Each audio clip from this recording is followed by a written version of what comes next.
अस्सलामुअलैकुम। उम्मीद करता हूँ आप सब खैरियत से होंगे। तो आज की हमारी एडोब फ़ोटोशॉप 7.0 की फोर्थ क्लास है। तो आज हम इंशाल्लाह अपने आगे टूल्स जो होंगे उस पर वर्क करेंगे। तो आज हम बेसिकली जो हमारा ब्रश टूल होगा इस पे हम आज वर्क कर लेंगे, और बकेट के टूल्स का मैं आपको समझा दूंगा, और ब्लर का टूल जो होगा इसको भी आपको मैं आज गाइड कर दूंगा। इसमें मैं जस्ट एक पेन टूल और स्टैम्प टूल की मैं आपको एक अलग अलग वीडियोस बनाऊंगा उस पे, ताकि क्योंकि ये दो मेन टूल्स जो होते हैं बहुत ही हमें ज़्यादा इसमें मेहनत होती है। तो आज जस्ट मैं आपको जो छोटे छोटे टूल्स हैं उनके बारे में आपको बता देता हूँ। अच्छा, सबसे पहले तो हम अगर बकेट टूल को इस्तेमाल करने के लिए, सपोज़ हम बकेट टूल को कैसे इस्तेमाल करते हैं। अगर तो आप मैजिक टूल का इस्तेमाल करते हो, सिलेक्शन करते हो बैकग्राउंड की, तो बकेट टूल के लिए हम यहाँ से ये पेंट बकेट टूल को सिलेक्ट करते हैं। जो भी कलर आपको देना होगा ये आपके पास बॉक्स नज़र आ रहे हैं एरो वाले, या जहाँ मैं मूविंग कर रहा हूँ। अच्छा, यहाँ आप ये कलर को भी जो आपको लेना चाहे वो ले सकते हो। अब मैं बकेट टूल का जो ऑलरेडी मैंने ले लिया है, जो कलर यहाँ होगा मैं यहाँ पर क्लिक करूँगा तो कलर हमारा वो आ जाएगा। ठीक है, इसी तरह आपने सपोज़ उसके बाद ये हमारे पास आता है गार्डियन टूल का। तो ये आप देख सकते हो, अगर यहाँ से रख के मैं इसको खींचता हूँ ये यहाँ, तो ये शेड में आ जाता है। आपको शेड से मुराद ये हमें किसी और वर्क पे जब हम काम कर रहे होते हैं, किसी भी तस्वीर पे या किसी मटेरियल पे, तो हमें अगर साइड में कहीं छोटी जगह पे शेड देना हो, या हम सपोज़ आप पेनाफ्लेक्स बना रहे हो, या आप बोर्ड कोई बोर्ड बनाते हो, कोई विजिटिंग कार्ड बनाते हो, तो ये सब चीज़ें इस तरह की आपको वहाँ ज़रूरत होती है। ऊपर इसके यहाँ टैब पे अगर आप देखो तो यहाँ आपको कलर्स भी दिए जाते हैं मुख्तलिफ़ किस्म के। सपोज़ मैं आपको अभी दिखाता हूँ, कंट्रोल एन करता हूँ। अच्छा, कंट्रोल एन करने के बाद अगर मैं यहाँ से साइज़ लेता हूँ 2x3, जो कि एक विज़िटिंग कार्ड का साइज़ होता है। ठीक है, अच्छा इसको हम लोग कर देते हैं, ठीक है, रोटेट। अब यहाँ मैं आपको इसका दिखाता हूँ, ये है। अब मैं करता हूँ तो एक हमें कलर जिसमें मुख्तलिफ़ किस्म के जो हमने सिलेक्ट किए थे वो हमें यहाँ मिल जाते हैं, ये आप देख सकते हो। तो आप ये जस्ट आपको मैं समझाने के लिए मैंने किस तरह आप इसको यूज़ कर सकते हो। ठीक है, अच्छा जी, उसके बाद हम आते हैं इरेज़र, जो कि हर बंदे को पता है इरेज़र का काम क्या होता है, मिटाना। तो वो आप ये मिटा सकते हो, इसमें कोई नई चीज़ नहीं है, ये बेसिक्स। इसके बाद आता है बैकग्राउंड वाला, वो भी आप देख सकते हो। ठीक है, ये बैकग्राउंड ले आता है। अच्छा, एक इरेज़र होता है कि आप जैसे फेस पे सपोज़ अभी हमने इस कलर को डिलीट किया, दूसरा आप करते हो वो बैकग्राउंड इरेज़र होता है। ठीक है, जो बिल्कुल एकदम बैकग्राउंड को पीछे से शो करता है। ठीक है, इसके ये समझो कटिंग के तौर पे भी इस्तेमाल होता है। उसके बाद मैजिक इरेज़र टूल है, वो भी आप अगर इस हिसाब से ये काटता है, जिस तरह का उसको डार्क एक शेड मिलेगा वो अपने हिसाब से उसको डिलीट करता रहेगा। ठीक है, अच्छा लेज़र और इरेज़र हो गया। ठीक है, और आपका बकेट वाला हो गया गार्डियन टूल। और अब हम आते हैं ब्लर पे। ठीक है, अच्छा जी, ब्लर टूल में आपको तीन किस्म के हैं मिलते हैं, शार्पन, स्मूथ और ब्लर। ये तीन टूल्स होते हैं। बाज़ात जब हम कटिंग करते हैं, ब्लर का एक तो फ़िल्टर भी होता है। अगर आपको पूरा कोई एक तस्वीर ब्लर करनी है तो उसके लिए हम यहाँ से ब्लर पे आते हैं, और यहाँ से हम ब्लर मोर कर देते हैं, या ब्लर कर देते हैं, ये गैसियन ब्लर करते हैं, मोशन ब्लर करते हैं। जो भी आपको करना हो यहाँ से भी कर सकते हो, अगर पूरी इमेज को आप करते हो। अच्छा, इफ़ सपोज़ अगर आप छोटे से हिस्से को करते हो तो आप वही रेक्टेंगल के ज़रिए सिलेक्ट करते हो, या अगर न्यू लेयर में है तो आप उस लेयर को पूरी को ब्लर कर सकते हो। या तो फिर आपने अगर सपोज़ पूरी पिक्चर को ब्लर नहीं करना, अगर आप कटिंग करते हो और आप साइडों से ब्लर करना चाहते हो, जो साइडें आपकी होती हैं, सपोज़ हम अगर अगर मैं एक इस पिक्चर का आपको फ़िलहाल सपोज़ एग्ज़ाम्पल के तौर पे मैं इसकी कटिंग करता हूँ, ठीक है, इसकी मैं कटिंग करता हूँ।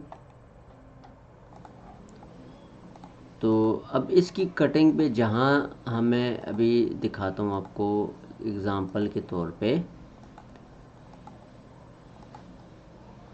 अच्छा, अब ये हमने कटिंग कर ली, ठीक है, कंट्रोल एंटर। अब हम इसको डिलीट करते हैं, कंट्रोल डी। अब सपोज़ यहाँ पर ये जो आपकी कटिंग होती है, यहाँ पर आप इस ब्लर टूल को इस्तेमाल कर सकते हो। इसे थोड़ा बड़ा करके आप इसको ये इस तरह इस्तेमाल कर सकते हो ताकि वो आपकी कटिंग वाजे ना हो। ये हमें इस तौर पे हेल्प देता है, ठीक है। अच्छा, शार्पन पे आप करना चाहो, आप शार्पन टूल भी कर सकते हो। जो अगर सपोज़ इसको बड़ा करते हैं तो ये शार्पनेस देता है, ठीक है, जो कटिंग हमारी होती है उनको निखारता है। उसके बाद आ जाता है स्मूथ टूल। ये दरअसल इसको मैं बड़ा करता हूँ। अभी हम इसका वर्क होता है, अगर आपने जैसे कटिंग कर ली, कटिंग में अब ये हाथ है या ये कान थोड़ा सा अंदर चला गया, तो आप इस टूल के ज़रिए उस कान पे रख के उस कान को थोड़ा सा बाहर की तरफ खींचो, तो ये जैसे ये समझ के, सपोज़ ये अंदर चला गया है, ठीक है, ये तो मैंने बड़ा किया हुआ आपको मैं समझाने के लिए, ठीक है। अब ये अंदर है, इसको हमने बाहर करना है, ये चीज़ें, ये आपको इस पे हेल्प देता है, ठीक है। तो अभी तक जिस तरह मैंने आपको समझाया, समझ आ गई होगी कि किस तरह हम इन टूल्स को इस्तेमाल करते हैं। अच्छा, ये 1 2 इरेज़र, स्मूथ और ये गार्डियन, ये 3 टूल हैं। अच्छा, उसके बाद ये डोगी टूल जो आप देखते हो, ये दरअसल एक हमें इस्तेमाल अगर ना भी हो, हमें ये ज़रूरत इतना नहीं पड़ता, लेकिन फिर भी अगर आप देखो तो ये आपकी वाइटनेस के लिए या मकसद जैसे फिलअप करने के लिए, जैसे गार्डियन टूल का मैंने आपको बताया था, इस तरह आप इसको भी किसी भी जगह पे अगर कलर फिल करना चाहो तो ये देख सकते हो, इस तरह ये कलर में थोड़ा फिलअप करने पे हेल्प आपकी करता है, ठीक है। इसके अलावा इसमें इसकी कोई चीज़ ख़ास नहीं है। कोई गलती होती है, आप कंट्रोल Z करके दोबारा बैक जा सकते हो। अच्छा, यहाँ तक था। उसके बाद हमारा आता है टेक्स्ट पे, ठीक है। टेक्स्ट आपको सबको पता होगा टेक्स्ट का क्या मतलब है।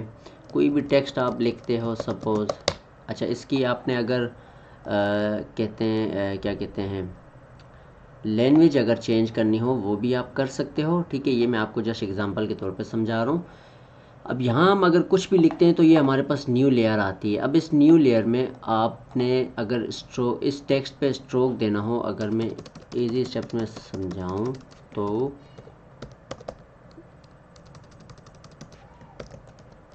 बारहवीं लो, ठीक है। अच्छा, अब तो पहले मैं इसको करता हूँ बड़ा ताकि आप लोगों को समझ आए, ठीक है। आप कंट्रोल T करके भी इसको बड़ा कर सकते हो, ये। अच्छा, अब इस पे आपने वर्किंग करनी हो टेक्स्ट पे, तो टेक्स्ट पे आप वर्किंग कैसे करोगे, ये स्ट्रोक आपके पास आता है, ठीक है। इसका बॉक्स आपके पास ओपन हो जाएगा। यहाँ ये सारे आपके पास टूल्स दिए हुए हैं, आपने जिस हिसाब से जिस टूल को लगाना है वो आप सिलेक्शन कर सकते हो। ऊपर आपका एक और मज़े की बात है, यहाँ से आप फ़ॉन्ट्स चेंज कर सकते हो सारे, ठीक है। ये जो भी फ़ॉन्ट्स आपने देना है ये आप रेगुलर या बोल्ड जिस पे आप रखना चाहो आप कर सकते हो, ठीक है। तो ये चीज़ें थी छोटी छोटी, जो आपको मैंने जो मेन टूल और ऐसे टूल थे जो आसान थे वो मैंने आपको इसमें समझा दिए। उसके बाद आता है ये वाला टूल। अच्छा, ये हमें आगे पीछे करने के लिए, जैसे वो मूव टूल है, इस तरह हम इसको आगे पीछे कर सकते हैं। ये टूल हमारा मूव के लिए ही इस्तेमाल होता है। अच्छा, बाकी ये हमारा कलर पिकअप के लिए इस्तेमाल होता है, ये, ठीक है। जैसे ये अभी वहाँ कलर पिक हो गया, ठीक है। ये आप जो कलर सेलेक्ट करोगे वो कलर यहाँ सेलेक्ट होगा। ये जूम आउट जूम इन के लिए इस्तेमाल होता है, ठीक है। ऊपर ये पाथ सिलेक्शन के लिए, कोई भी सिलेक्शन करनी है उसके लिए इस्तेमाल होता है। अच्छा, इसमें सॉरी 3 टूल्स रह गए हैं मेन वाले, जो कि एक ब्रश टूल है, एक स्टैम्प टूल है, एक पेन टूल है। इसकी मैं इंशाल्लाह एक अलग वीडियोस बनाऊंगा। नेक्स्ट वीडियो में आपको मैं इसका गाइड करूंगा कि पेन टूल को आप कैसे यूज़ करते हो, स्टैम्प टूल को आप कैसे यूज़ करते हो और अपने ब्रश टूल को कैसे यूज़ करते हो। ये 3 टूल आपको हेल्पफुल होते हैं फ़ोटोशॉप में, ये 3 टूल आप सीख जाते हो, उसके बाद फिर हम इंशाल्लाह जो नेक्स्ट लेवल है उस पर आएंगे। फिर हम एक वीडियो क्रिएट करेंगे, उस पर हम बैकग्राउंड कैसे देते हैं उस पर एक वीडियो बनानी पड़ेगी, ठीक है। तो इस तरह ये सारी वीडियोस फिर हम इसमें जो छोटी छोटी जो चीज़ें होंगी वो मैं आपको गाइड करता रहूँगा। तो मिलते हैं नेक्स्ट वीडियो में, दुआ में याद रखिएगा। अल्लाह हाफिज़।